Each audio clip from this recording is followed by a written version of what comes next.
Kaya lang kapag mag-road clearing operation, lagi kayong mapapatalsik kasi wala kayong permit. So sagutin natin tong comment ni Raven. So una, syempre yung sa walang permit, grabe ka naman sa aming mga street vendor. Syempre may mga permit kami, kumukuha kami ng DTI, barangay permit, mayor's permit, sanitary permit kasi kailangan yan sa negosyo. And about sa sinabi mo about road clearing, naku, sa 5 taon namin sa mobile cart, yes, may mga na-experience kami na sinisita kami, pero nadadaan naman yan sa magandang pakiusapan.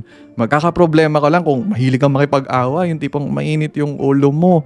So, ginagawa namin, syempre, nililibre na namin sila Kuya Guard, yung mga MMDA. At syempre, hindi tayo pumupwesto sa gitna ng kalsada. Doon lang tayo sa gilid, tinatabihan natin yung mga tropa nating fishball vendor, nagbebenta ng buko, kung saan may mga street vendor.